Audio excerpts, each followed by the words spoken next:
What's up guys? Welcome back sa aking YouTube channel. Kung bago ka dito sa aking channel at gusto nyong matuto regarding coins at banknotes, click nyo na guys yung subscribe button at saka notification bell para updated po kayo sa mga videos na i-upload ko. So ngayon guys, gusto ko lamang i-share sa inyo itong isang lumang video which is nag-unbox po ako ng mga coins. So itong video po na ito is ito yung time na nagsisimula akong mag-collect ng coins way back 2019 or 2020 itong video na ito. So kung mapapansin nyo guys, yung mga coins po dito, sa mga may idea na po, is mostly po common. So, itong mga coins na ito guys, dito po ako nagsimula sa pagko-collect ng mga common coins. So, sinasabi ko naman po sa mga videos ko, sa mga previous videos ko, pag gusto mong mag-collect guys at masaya ka sa kino-collect mo, kahit common lang po yan, no? So, walang kaso po yan as long as nagiging masaya ka sa pagko-collect ng mga ito. So,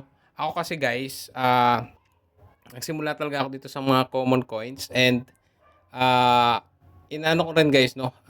Iniisip ko rin na balang araw makakapag-upgrade ako ng mga collection ko. So, hindi masamang mag-start sa mga common coins and unti-unti pwede kayong mag-upgrade and wala din namang masama guys kung yung mga collection nyo is mga common coins lang. So, kung mapapansin nyo guys dito, mga common coins, mga circulating po na commemorative coins yung meron dito.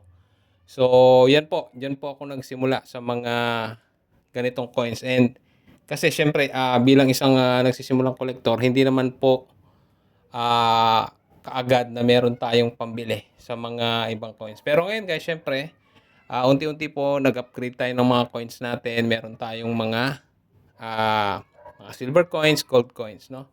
Pero nung nagsisimula tayo guys, ito po yung mga coins po natin. Ayan, mga 1972 tsaka 1974. Ayan, mga commemorative coins, yung mga antipolo.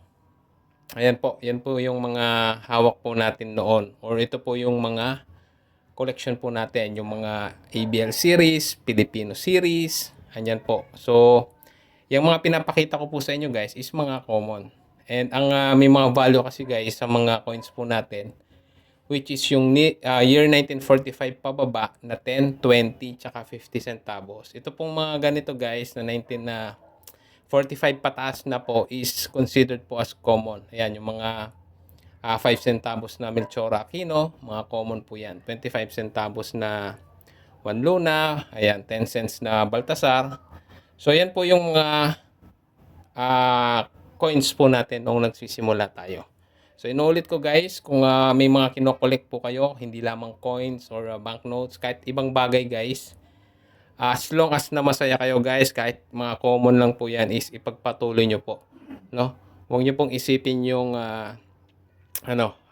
tawag dito, yung, kumbaga kung mura lang po yung collection nyo or hindi. So, tingnan nyo guys, no? Mga common lang ako nagsimula. And then, by that time na kung gusto nyo mag-upgrade, pwede naman.